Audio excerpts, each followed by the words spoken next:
Olá, tudo bem com você? Seguimos com o nosso terceiro encontro do Clube do Livro, né? Onde nós estamos lendo Bert Hellick, Um Lugar para os Excluídos. Esse livro ele é pequeno, a leitura, mas é de tremenda intensidade, né? Então eu vou fazer um pouquinho da análise do último encontro, onde Bert falou um pouco mais sobre os estudos dele na parte das terapias, né? Então, ele foi um grande experimentador das terapias, né? Que hoje a ideia de Bert foi o quê? Foi estudar todos os tipos de psicoterapias, né? E experimentou, vivenciou a grande maioria delas, né? Vai ter uma parte no outro livro que a gente vai falar sobre Meu Lugar, Meu Trabalho, Minha Vida, que é a biografia dele, que ele com 96 anos, se eu não me engano, ele ainda fez uma constelação, né? Ele constelou a relação dele com a mãe dele, que ainda sentia algo ali dentro dele. Mas isso é no outro livro, tá? Então, nessa parte da entrevista, do segundo encontro, né, que a gente teve, falou sobre algumas terapias, né? A terapia Gestalt, né, que é uma das terapias usada hoje até na psicologia, né? Ele fala sobre a ida dele até a África, né? E que ele foi através do sacerdote, né? Ele foi através da missão dele com a Igreja Católica, e lá eles construíram várias escolas de estudos, né? Ele passou bastante tempo na África. Então, quando a gente lê essa informação, é interessante porque, além dos estudos na igreja, que ele era professor também lá, ele também aprendeu, ele teve a oportunidade de aprender a cultura da África, né? Alguns povos, né? Principalmente o povo Zulu. Que mais, assim, que eu queria comentar? Sobre a dinâmica de grupo, né? Depois ele sai da África e vai estudar, né? Um pouco mais das terapias, dinâmicas de grupo. Ele lê ele lê toda a obra de um o psicoterapeuta, né? Acho que é isso. Deixa eu anotar aqui.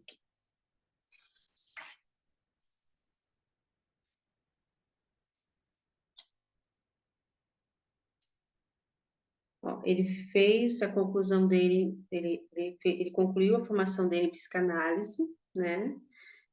Experimentou a cadeira quente, né? Que é uma palavra que usou, né? Junto com a Ruth Kuhn, que foi a que mostrou para ele sobre essa dinâmica, né? Da cadeira quente. Ele estudou análise de script, né? Que dentro da psicologia é uma das ferramentas, né? Que mais? Ó, ele leu o livro durante um ano inteiro, as obras completas de Freud, do início ao fim. É uma grande obra, né? Então, o Bert, ele tinha muito conhecimento, né? Então, ele experimentou muitas situações, ele fez muitos grupos, ele vivenciou muitas coisas. Então, não é por acaso, né? Nada. Então, o que que ele fez? Ele fez toda a parte dos estudos para que hoje a gente pudesse olhar a constelação de uma forma mais simples, né? Apesar que ainda tem muitas confusões, né? E tá tudo certo, né? Então, né, é importante que a gente entenda que os estudos da constelação, ele é para sempre, assim, toda a vida está mudando, porque ela é fenomenológica, né? Então, de repente, a gente não pode se apegar que falta de dinheiro é pai, ou sem relacionamento no trabalho é mãe, então tem várias dinâmicas, né? Porque ela é fenomenológica. Mas se a gente olhar sobre a filosofia da constelação, olhando as leis sistêmicas, né? As leis do amor, que a gente já vai chegar lá, é importante a gente ter esse entendimento de que ela está aí, né? É uma lei, né, que a gente não vê, como a lei da gravidade, e ela está aí, né? São as leis naturais que realmente interferem na nossa vida se a gente descumpre elas, né? Então, voltando para a leitura, né? Então, paramos na página 44. Vamos lá. Na dinâmica de grupo com o indivíduo, o senhor aprendeu o autoconhecimento e a maneira de lidar com grupos. Na psicanálise, o senhor voltou à sua história individual. A análise do script lhe abriu os olhos para envolvimentos familiares. Que importância teve a terapia de grito primal? Fiquei 5 meses com Arthur Janov, em Los Angeles, e mais 4 meses com discípulos dele em Denver. Saboreei a terapia primal do início ao fim, e isso foi incrivelmente importante para mim. Não obstante, percebi ela facilmente leva Não obstante, percebi que ela facilmente leva a um beco sem saída. Existe o perigo de que a pessoa fique estacionada na regressão e pare de crescer. Uma parte desses sentimentos são realmente muito dramáticos, mas carecem de força. Hoje eu os denomino sentimentos secundários. Foi algo que somente percebi mais tarde. Como, como transcorria isso corretamente naquela época? Os clientes faziam a terapia 2 horas por semana? Não, não. Eu ia ao centro todos os dias por várias horas. A gente volta à infância e aos sentimentos da infância. Nesse processo, tem a ajuda de um terapeuta. Sob sua orientação, a gente expressa sentimentos primitivos em alta voz e os gritos veementes. Isso tem efeito libertador, na medida em que os sentimentos são essenciais. Determinados exercícios, porém, também podem reforçar esses sentimentos. Então, isso tem um efeito contraproducente, estimulando a regressão e impedindo a despedida da infância. O senhor frequentou essa terapia e gritou por 9 meses? Isto é um tempo enorme, 180 dias. Corresponderia hoje a uma terapia de vários anos. Assim foi, assumi esse processo em sua totalidade. De repente, notei ele, não me traz mais nada.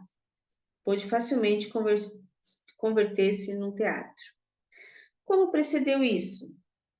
Quando o cliente fazia aniversário, recebi uma torta, então naturalmente precisava chorar. Por quê?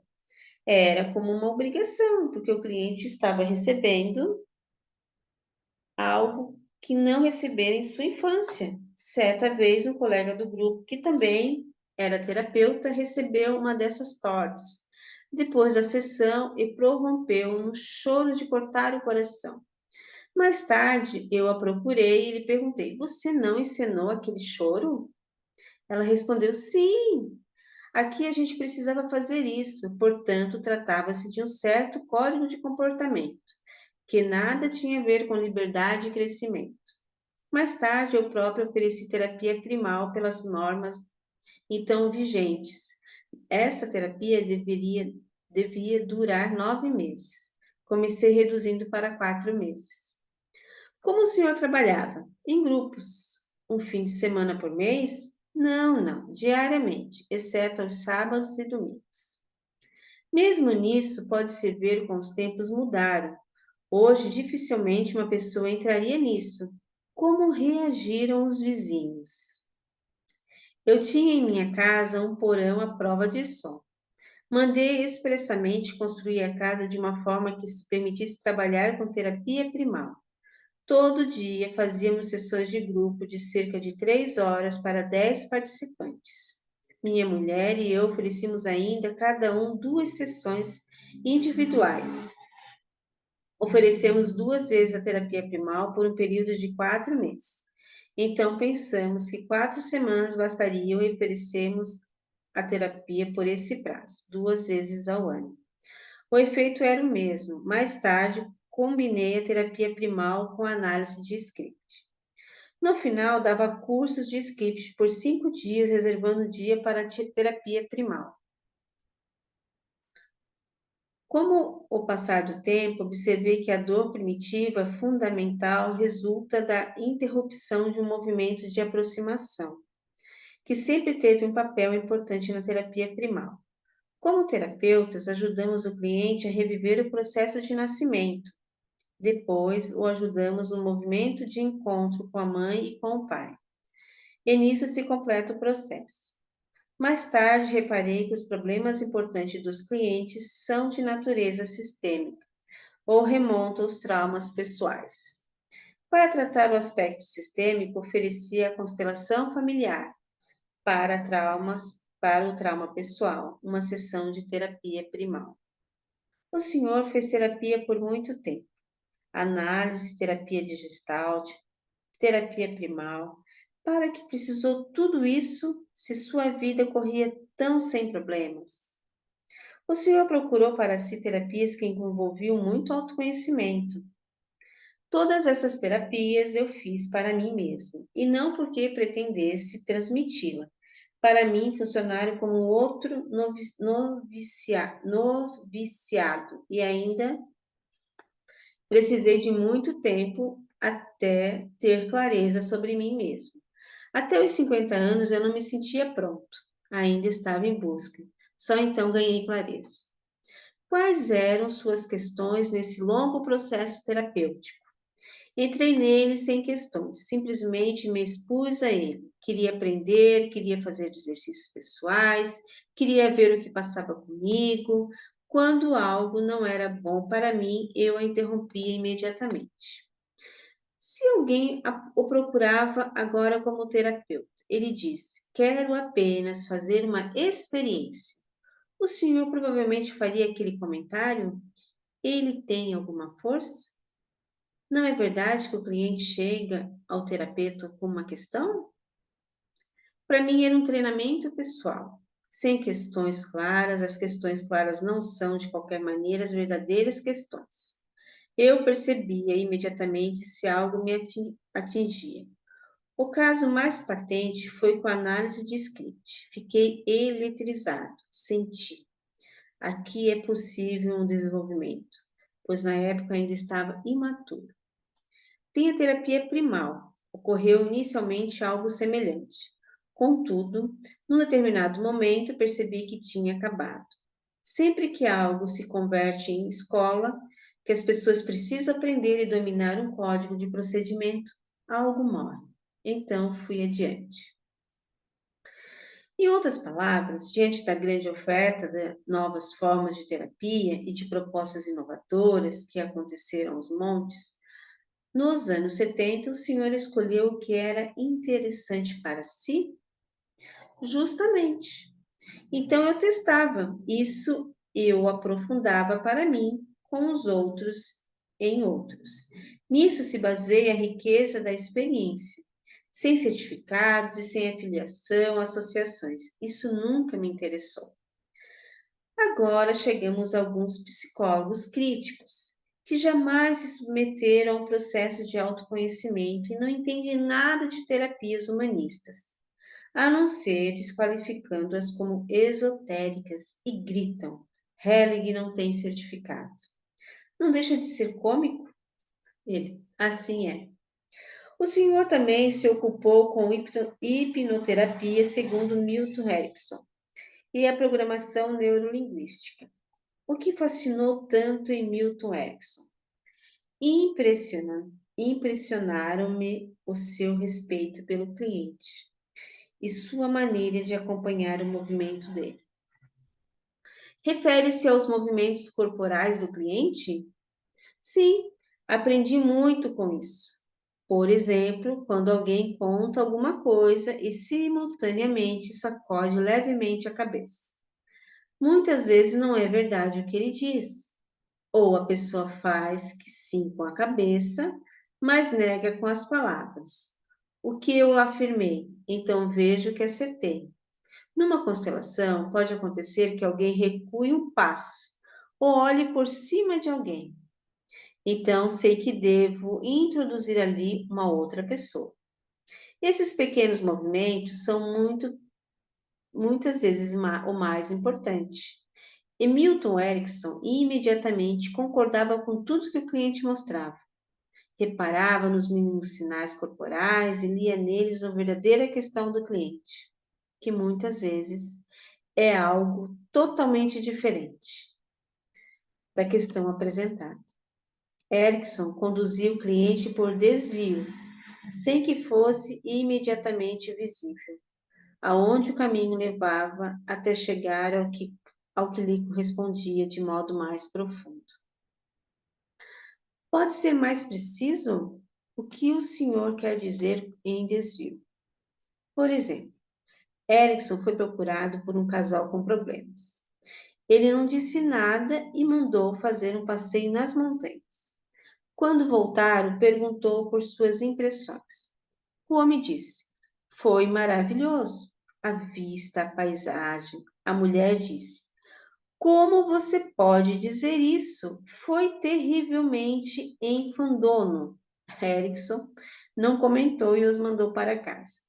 2 semanas depois estavam separados. É algo típico de Erickson. Como o senhor lida hoje com a hipnoterapia? Ainda usa? Raramente, mas acontece às vezes sem planejamento. Por exemplo, dei um curso em Xangai numa clínica psiquiátrica. Espontaneamente, um homem sentou-se ao meu lado e imediatamente caiu num transe profundo. Depois de um quarto de hora, ele abriu os olhos e agradeceu. Nenhuma palavra foi dita. Costumo falar com uma voz que estimula o recolhimento e utilizo apenas a palavra simples. Também isso aprendi com Erickson. A PNL é basicamente uma combinação das melhores práticas de diversos terapeutas. O que o senhor aprendeu com ela mais precisamente? Com a PNL, a gente aprende a dissolver através de modificações mínimas a rigidez de atitudes esclerosadas e as imagens internas que as acompanham. A PNL é principalmente uma hipnoterapia aplicada e ampliada. Eu mesmo ofereci cursos de PNL e cheguei a escrever um livro inteiro, uma introdução à PNL, principalmente por meio de histórias.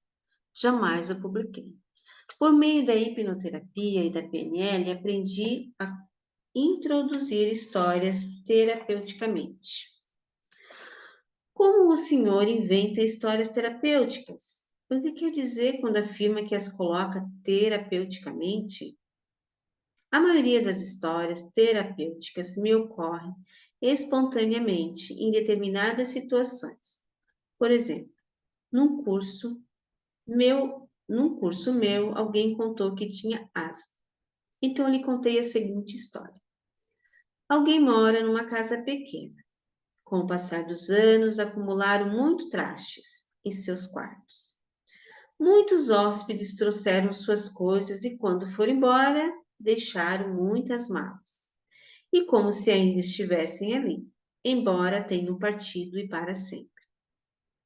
Também as coisas que o proprietário acumulou permanecem guardadas em sua casa, como se nada pudesse ser esquecido ou perder-se. As coisas quebradas também prendem a recordação, por isso elas ficam tomando o espaço de outras melhores. Somente quando o morador está quase asfixiado é que começa a limpar o espaço. Começa pelos livros. Deverá passar toda a sua vida contemplando as velhas figuras e compreendendo doutrinas e histórias alheias. O que já foi resolvido há muito tempo, ele tira da sua casa. E nos quartos tudo fica leve e claro. Então abre as malas alheias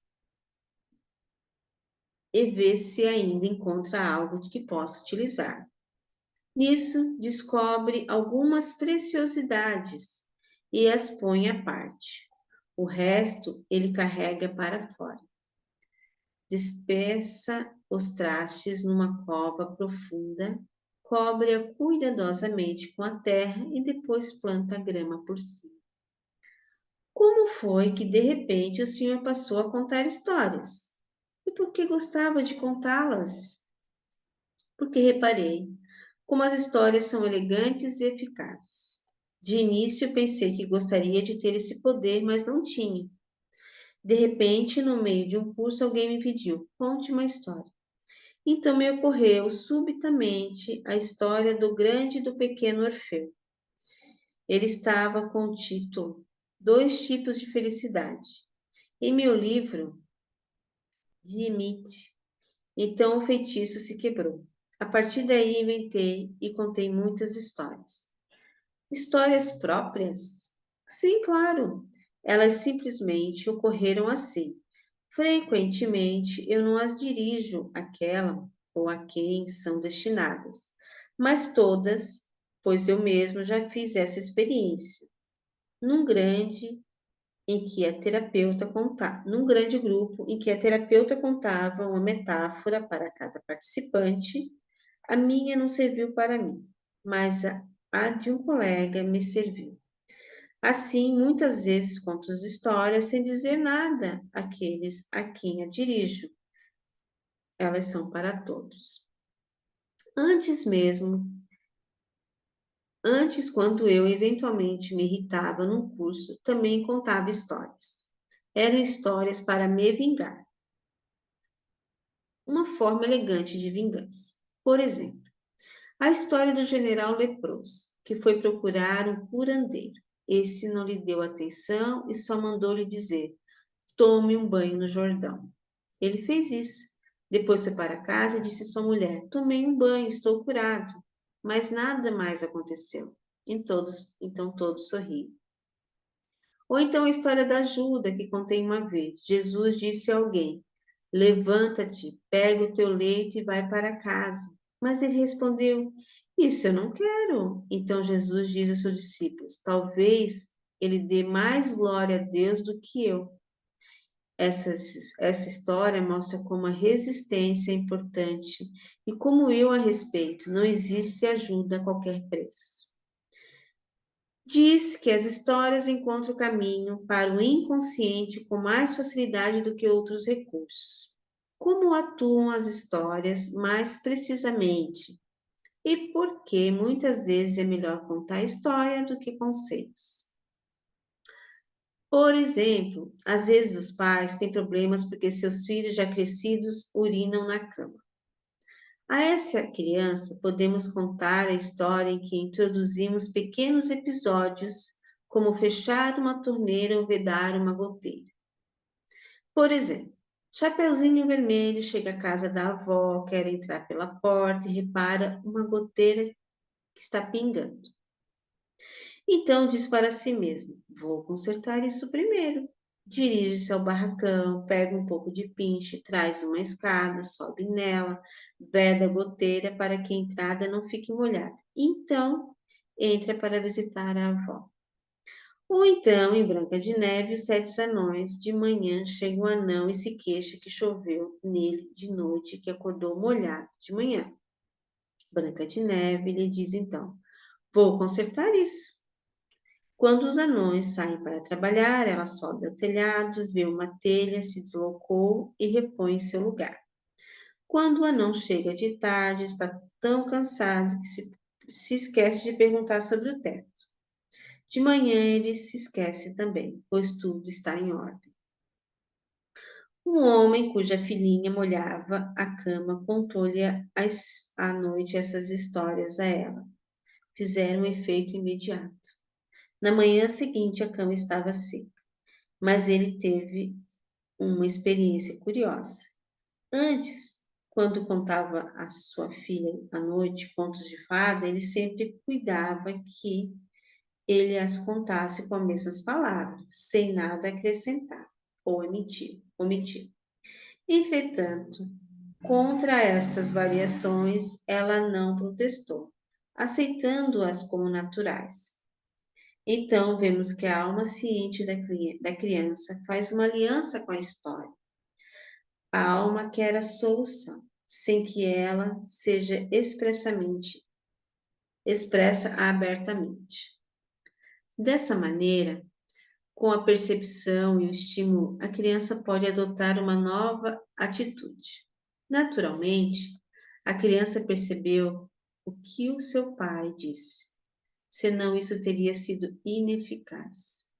Mas ao aludir ao problema sem dizer o nome, o pai respeitou a vergonha da criança.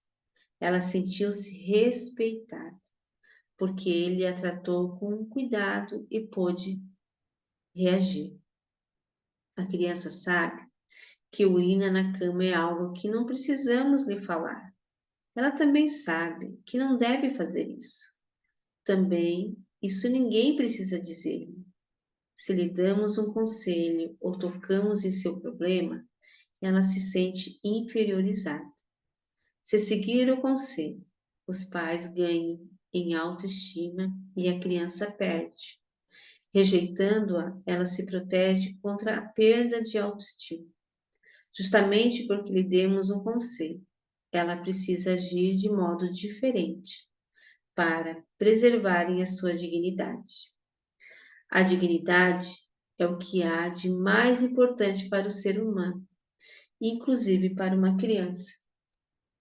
Ela ela segue de bom grado um conselho, apenas quando percebe nele um profundo amor. Assim são as histórias. Elas ajudam as pessoas a preservar a sua dignidade no processo de cura. Depois disso, o senhor se ocupou em terapia familiar e nos Estados Unidos frequentou seminários dirigidos por Les Cadiz e Ruth McCradle. Neles foram feitas constelações familiares? Eventualmente. Na época pensei, aqui está o futuro. Mas inicialmente continuei o meu trabalho com grupos. Entretanto, depois de um ano, eles se transformaram numa terapia familiar. Adotei o método de constelação familiar e lhe dei um novo desenvolvimento. De repente, tudo se harmonizou. Nego-me o direito de cometer erros. Sobre o trabalho com grandes grupos, o esclarecimento dos encargos do cliente e o trato com imigrantes. Crescimento exige resistência. Sobre a severidade do processo terapêutico. Às vezes, muita gente julga excessivamente rude o seu modo de lidar com os clientes. Como o senhor se explica essas objeções ao seu modo de trabalhar? Muitos veem o crescimento da alma apenas por um lado, que o crescimento precisa de nutrição. O crescimento exige nutrição e exige resistência.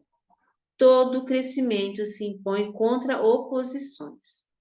O terapeuta que recusa opor-se pelo desejo de ser bom é o mais duro. Com aquele que oferece resistência, o cliente pode crescer. Talvez fique com raiva dele, e muitos ficam com raiva de mim, mas alguns deles me escrevem 2 anos depois agradecendo por isso. Este exemplo é um trabalho individual.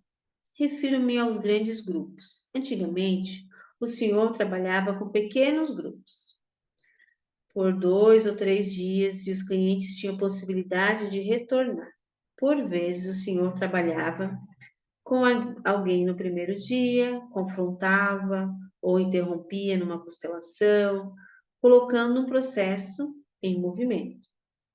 No segundo ou terceiro dia, essa pessoa voltava, então era possível levar o processo ao fim. Concluído. Há muito tempo já não é assim. Não há uma enorme diferença entre trabalhar diante de 500 pessoas ou apenas 40.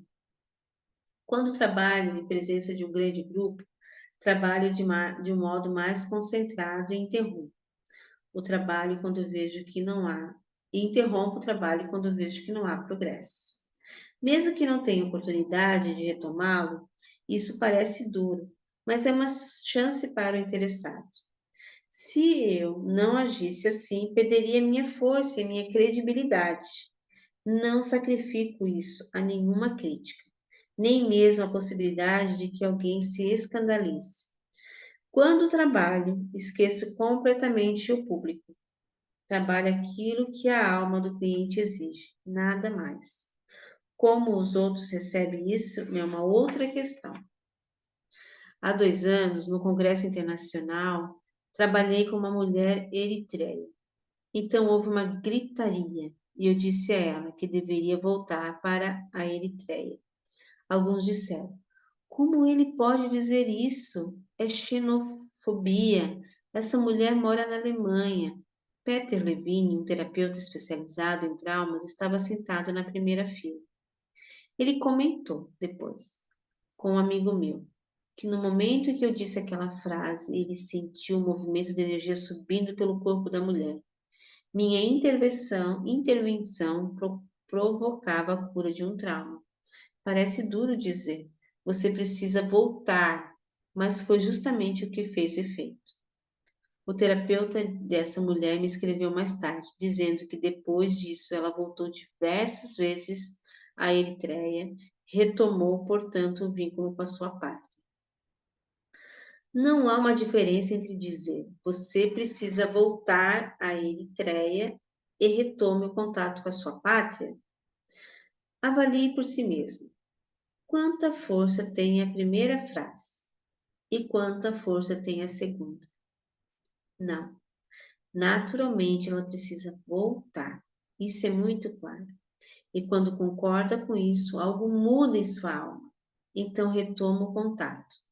Mas não precisa fazer literalmente o que digo. Então sua frase, precisa voltar à Eritreia, foi apenas um grande mal-entendido? Não, foi nenhum mal-entendido. Foi exatamente o que eu quis dizer. O senhor diz no livro seu: às vezes, pessoas que deixaram sua pátria só podem curar-se, voltarem e estiverem dispostas a carregar o destino de seu povo. E mais adiante, alguns fogem disso e impõem sua presença a uma outra pátria, que não lhes pertence, não precisa deles ou não os deseja. Que experiência o levaram a essas conclusões? Tive experiências com pessoas que vieram para cá e adoeceram. Observei que sua doença se associava ao fato de terem voltado às costas à sua pátria. No fundo, voltar às costas à própria mãe. Veja as coisas sistemicamente. Tenho uma empatia por sua pátria e por sua mãe. Não vejo apenas a essa pessoa individualmente. Está bem, mas tenho também a sua pátria diante dos olhos. Então introduzo a constelação, por exemplo, representantes da Alemanha e da pátria dessa pessoa e observo os movimentos num sentido e no outro. Muitas vezes os imigrantes se sentem bem na sua pátria. Na constelação fica patente que precisam voltar para lá. Então digo como aquela mulher de Eritreia, você precisa voltar para lá. Há pouco tempo trabalhei com uma mulher de Kosovo, cujo marido está preso porque é um criminoso. Eu disse a ela, você precisa voltar para Kosovo. Somente lá você e seus filhos estarão seguros. E vocês precisam enfrentar isso. Soube que ela voltou e essa mulher ganhou força. Não afirmo que os imigrantes precisam voltar. Como o senhor chega a uma conclusão tão unívoca? Nós, humanos, só podemos desenvolver-nos num determinado campo, aquele em que pertencemos. Naturalmente, existem casos em que alguém precisa emigrar. Também não afirmo que os emigrantes precisam voltar, mas vejo que alguns deles adoecem porque emigraram, dão-se mal e não se adaptam. O mundo é grande e a globalização o abre ainda mais. Isso não é uma parte da nossa liberdade? A gente precisa ajudar a carregar o destino do próprio povo, assim como precisa carregar o destino da própria família. Disso não se pode fugir. Quando ajudamos a carregar esse destino, crescemos e naturalmente a pátria também lucra. Voltemos ao exemplo anterior. Os espectadores ouviram suas palavras, mas não viram o que viu o terapeuta dos traumas. Nossa percepção também muda conforme nos encontramos com o Senhor no próprio campo de constelação, ou atuemos como representantes, ou nos sentemos no círculo imediato, na primeira fila da plateia, no fundo da sala, ou se somente assistimos pelo vídeo. A partir de determinado ponto, já não se sente a energia do campo? Muitos não olham absolutamente. Eles têm uma ideologia, a saber que precisamos ser amáveis com os estrangeiros, ajudando-os para que possam ficar, etc. Mas não veem que estou ajudando a mulher. Meu modo de ser é para que eles possam, para que eles como um pano vermelho. Meu modo de ser é para eles como um pano vermelho. Não posso levar isso em consideração. Eu quis dizer exatamente o que disse. Você precisa voltar para a Eritreia. A forma como isso transparece na pátria depende das circunstâncias e de inúmeros outros fatores. Contudo, isso se fixa na alma da pessoa. Preciso voltar para lá. Esta é a intervenção de cura. O que, por que o Senhor trabalha diante de grupos tão numerosos?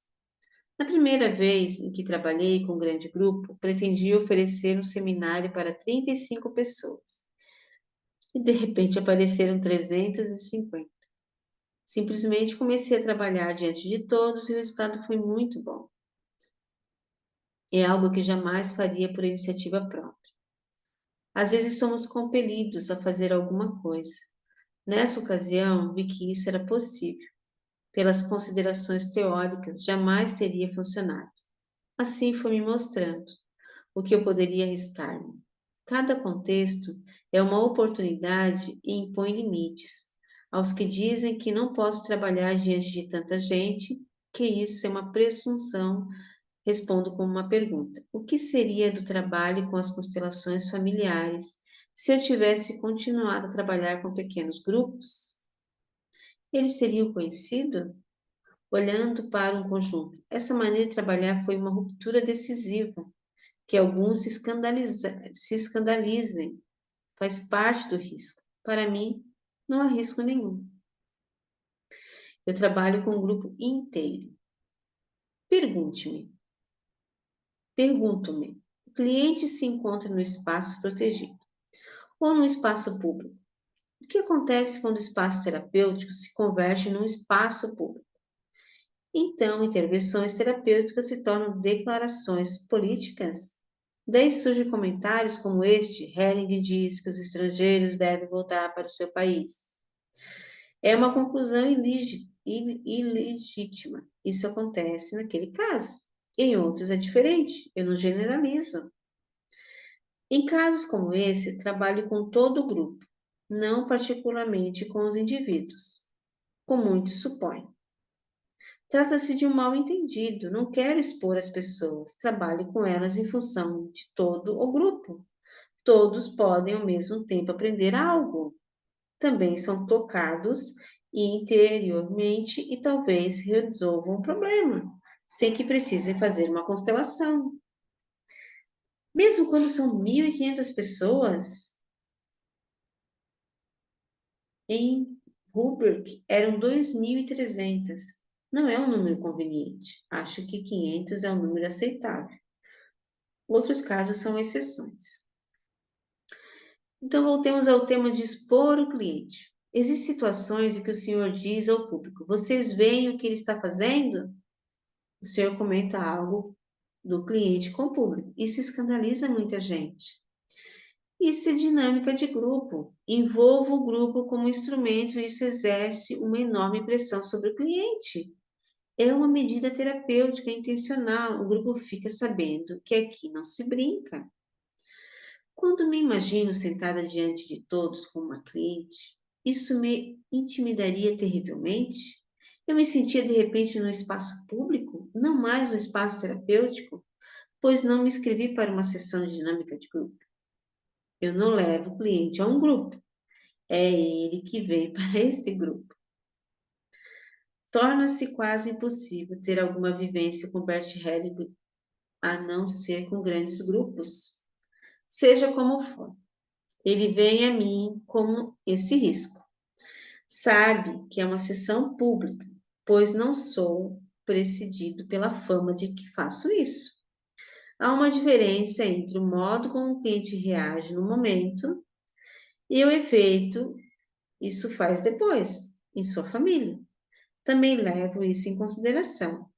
Não se pode julgar o trabalho da constelação apenas pelo momento presente, mesmo quando o cliente talvez fique zangado. Às vezes isso também faz aparecer uma expressão autêntica. Algumas pessoas se apresentam como doces ou carentes.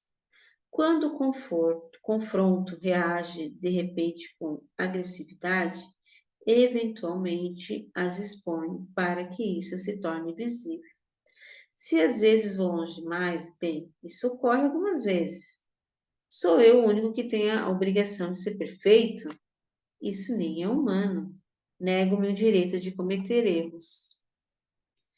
Não faço declarações públicas. Pelo que entendo de suas palavras, para o senhor, o espaço terapêutico não é uma questão de número. Na acepção usual, a terapia acontece em sessões individuais ou num grupo de umas 15 a 30 pessoas. O senhor amplia o espaço terapêutico envolvendo o público, aí comparecem pessoas, opiniões, ideologias, de repente já não se pode distinguir entre movimentos de alma e ideologias, entre intervenções possivelmente curadas e políticas. Então as pessoas dizem, Helling é xenófobo, xenófobo, pois diz que os estrangeiros devem voltar para casa. Helling é misógino, porque diz que a mulher deve seguir o marido e que a mãe também participe quando acontece um abuso sexual. Helling é tradicionalista, porque diz que os filhos devem honrar os pais. Helling é antissemita, porque diz que as vítimas estão ligadas aos perpetradores. E é nazista, porque afirma que também Hitler foi movido por uma força maior. Essas críticas provêm de pessoas que não querem ou não podem entrar no espaço terapêutico e que o senhor não pode integrar em seu grande grupo.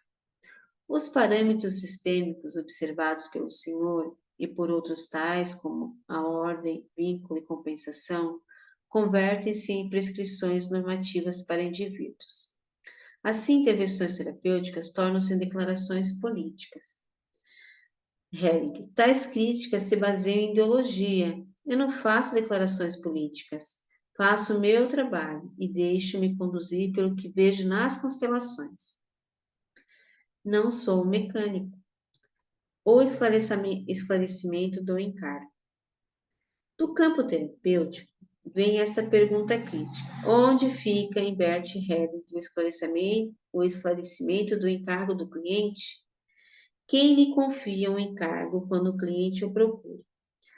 O que ocorre com o esclarecimento de encargo quando o senhor diz, por exemplo, que que os clientes não precisam dizer nada, que o senhor mesmo verá do que se trata?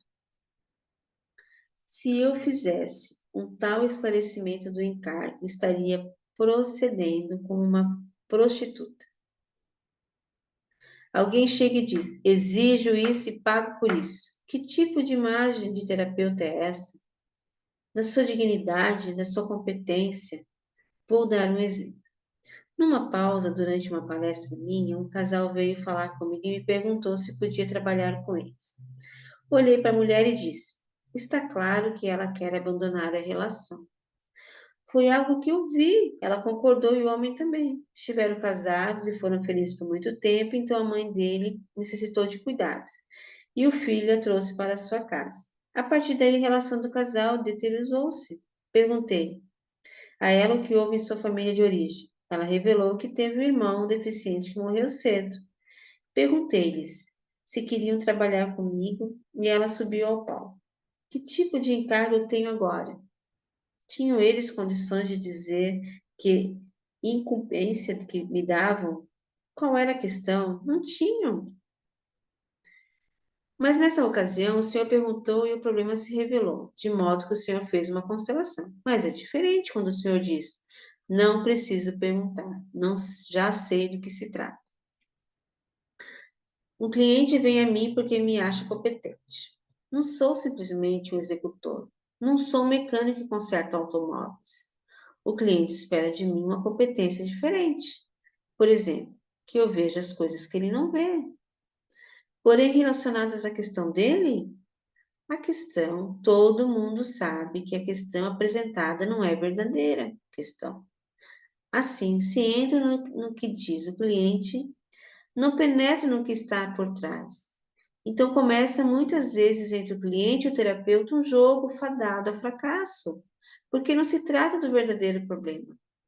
A principal competência de um terapeuta é perceber esse jogo. Quando ele percebe, diz ao cliente, e esse não quer ver, pode ser que o cliente vá embora, mas muitos ficam e são gratos, porque o que estava por trás foi esclarecido. A pergunta é: posso confiar em minha percepção ou alguém pode dizer: está bem, agora vou fazer zombar de você? Muitos me procuram e vejo que não estão dispostos a fazer absolutamente nada. Então digo: com você não trabalho, com você não posso trabalhar. Tive um exemplo assim na Holanda. Uma mulher veio a mim e disse que seu filho era esquizofrênico. Eu disse a ela: isso não tem a ver com seu filho, é você que está esquizofrênica. Ela se irritou e eu interrompi o trabalho. Algumas horas depois, ela voltou a falar-me e estava mudada. Então, trabalhei com ela. Frequentemente percebo no relance se alguém está empurrando o seu problema para o outro, se realmente o assume ou quer me usar para livrar-se dele. Pergunto: ele tem o direito de desencaminhar-me? Devo entrar em sua definição? Com isso, estaria confirmando a sua incumbência, ou tenho o direito de perceber o jogo e recusar. Alguém chega com encargo e o senhor percebe isso. Não obstante, essa pessoa veio, seja como for. Quem sabe se as pessoas estão sempre conscientes do que fazem? Existe apenas uma solução: que eu permaneça na minha percepção, na minha responsabilidade e às vezes naturalmente, também no meu erro. Não há outro caminho para mim. Quando alguém é operado, existe só uma pessoa que segura o bisturi e conduz a operação. Por isso, todas essas cogitações sobre como se poderia agir de outro modo estão só aparentemente a serviço do cliente. Na verdade, tem um efeito nocivo. Nesse domínio, só existe uma solução, e eu respeito o outro naquilo que ele faz, e também me respeito no que faço. Entretanto, com sua maneira frequentemente dogmática, o Senhor assusta muitas pessoas. Se para contentar-te as pessoas e eu me colocar a seu serviço, não serei mais quem sou. Todas essas pretensões exigem de mim que eu contrarie minhas percepções mais profundas para agradar alguém, e isso não me dispõe. O que faria o Senhor se alguém procurasse e lhe dissesse: quero fazer a minha constelação? Apenas isso. Eu diria: por enquanto não vou fazê-la, pois ele estaria me utilizando. O terapeuta se move no nível superior ao de uma prestação ao de um prestador, ao de uma prestação de serviço. O contexto terapêutico procura alguém e paga pela prestação de um serviço. Portanto, se eu lhe pago, você é obrigado a ouvir-me de bom grado por uma hora. Isto falsifica tudo. Quem paga assume e diz: agora faça como eu quero. Então já não existe terapia aí, né? Respeito. O terapeuta tem outra coisa diante dos olhos, por exemplo, a família do cliente. Com isso, tudo muda imediatamente. Por isso, ele o procura, porque sabe que o senhor trabalha assim.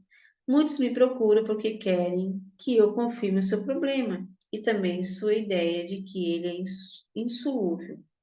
Muitos doentes de câncer, por exemplo, têm essa atitude em sua alma. Quem se deixa levar por esse desejo secreto não está agindo com amor. Não trabalho contra resistências. A interrupção.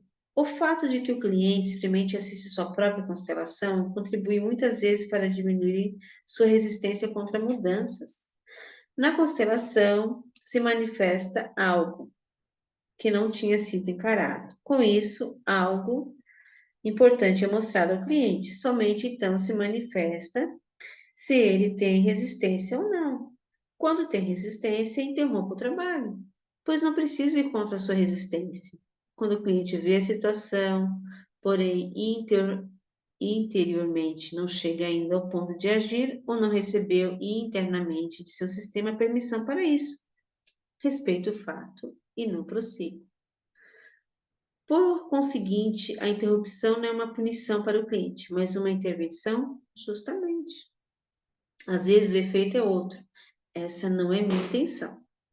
Uma cliente em Berlim comentou, ao terminar sua constelação: essa não era a minha questão. E o senhor lhe respondeu: em fase de uma constelação como essa, como isso é banal. Eu revi pelo vídeo essa intervenção. Foi totalmente correto o que eu fiz. A cliente queria conduzir-me a um desvio. Tratava-se de uma grande constelação envolvendo russos e alemães, dizendo que a sua questão não era essa. Ela quis vingar-se por algo que eu tinha trazido à luz. Isso fazia parte do seu jogo. Também poderíamos dizer que o senhor foi além do encargo do cliente, além do ponto em que ele podia acompanhá-lo. Que sentido tem para uma cliente quando não pode mais seguir uma constelação? Em Berlim, tratava-se de um suicídio do pai dessa mulher. Ela desposara a viúva de um amigo dele que morrera na guerra. E agora tinha seguido esse amigo na morte. A situação envolvia perpetradores. A constelação mostrou que essa cliente foi levada a defrontar-se com coisas muito profundas. Por exemplo, que ela só pode ter o seu pai em decorrência da morte desse amigo. Mas então ela comentou: ah, mas não era essa a minha questão. Embora a constelação lhe tivesse mostrado algo extremamente importante. A gente também poderia dizer que ela não pôde ou não quis compreender isso? A mensagem não chegou a ela, apesar da sua profundidade. Naquela constelação eu fizer algo muito emocionante para todo o grupo e para o sistema dela. Ela referiu-se tudo a si mesma e perguntou: mas aonde fico eu em tudo isso? Nessa ocasião, o papel do cliente foi apenas dar-lhe a palavra indutora? Assim foi. Quando me imagino com uma cliente que o procurasse com uma questão e no final percebesse que não tinha sido considerado, eu me sentiria muito mal, me sentiria usada. Eu trabalho com o grupo inteiro. Eu queria ter tudo somente para si, sem levar o grupo em consideração. Isso não pode ser. Pode-se perceber isso por vários ângulos. Mas quem, entre aqueles que me criticam, é capaz de ater-se exclusivamente à demanda do cliente? Esses insights salvam vidas. O senhor é muito crítico com respeito à psicoterapia. Há 10 anos o senhor já dizia que se via principalmente como um professor. Não obstante, tem um trabalho terapeuticamente. Agora o senhor se denomina um ajudante a serviço da vida. O que mudou nesse particular? No fundo, no fundo, o que faço é também uma espécie de cura de almas, ou melhor, um cuidado pela vida. A psicoterapia define o cliente como doente. Quando uma pessoa me procura, eu lhe ofereço algo a título de ajuda para a vida. Não estou tratando dela. A partir do que ela me comunica, digo-lhe algo sobre a vida. Nessa medida, comporto-me antes como um professor. Transmito-lhe algo que sei. Os que me ouvem não são, muitas vezes, pessoas doentes que precisam de psicoterapia. Eles recebem uma orientação e podem usá-la como desejar. Não são introduzidos num processo que trabalhe longo tempo com eles. Também por esse lado, esse esclarecimento do encargo é algo estranho para mim. Às vezes, meu trabalho dura apenas 5 minutos. Para isso, não preciso de um encargo. Através desse termo, existe um padrão que limita. Eu gosto de transmitir às pessoas o que faz felizes nas famílias e nos relacionamentos. Demonstro que são os enredamentos e como eles atuam. Com isso, alivio a situação de muitas pessoas. Recebo inúmeras comunicações de paz de como as situações mudaram, carta como esta. Em 96, você salvou minha vida e de meu filho. Eu os tornei felizes, perguntam-me às vezes, entre o que me atacam. Há alguém que tornou feliz tantas pessoas? Admiro que o senhor coloque essa pergunta. Quero colocar isso no seu contexto. Isso não se refere especialmente à minha pessoa. Esse trabalho e esses insights salvam vidas. Eles tiraram muitas pessoas dos seus enredamentos e as devolveram à vida. O que o senhor faz hoje é ainda psicoterapia? Não. No princípio, a constelação familiar era uma forma de psicoterapia e oferecia também às pessoas que procuravam como uma psicoterapia. Muitas vezes, pessoas que estavam doentes de corpo e alma. A constelação familiar ajudou-as. Nossa atitude era esta: aqui está um cliente, um necessitado, aqui está um terapeuta. Foi assim que fomos treinados. Fiz constelações, percebi muitas coisas sobre a ordem, os relacionamentos em sistemas e procurei soluções. Isso trouxe muitas bênçãos. Entre mentes, percebi que os representantes são muito mais importantes do que pensávamos no início. Eles estão em conexão com o campo maior. Uma outra força assume aqui a condução. Isso é um movimento de alma. O que significa isso para a sua relação com os clientes? Um exemplo. Um cliente se queixa de seus pais ou de experiências infelizes em sua infância. No princípio, sentimos pena da pessoa, queríamos ajudá-lo. Hoje sei que não existe de mal. Por trás de tudo atua uma força criadora. Portanto, olho filosoficamente para a situação e também exijo do cliente que ele mude sua forma de olhar e diga: seja o que for que tenha acontecido, agradeço e assumo isso como uma força. Nisso não me comporto como terapeuta, mas como um filósofo, sem lástima, mas com a plena concordância com tudo, tal como é, como for. Com isso, as forças ficam liberadas. Essa atitude vai muito além da psicoterapia. Bonito, né? Então é isso. Finalizamos, né, mais um capítulo.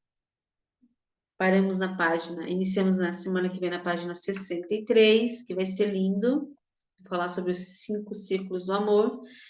E vamos comentar sobre essa última leitura, tá?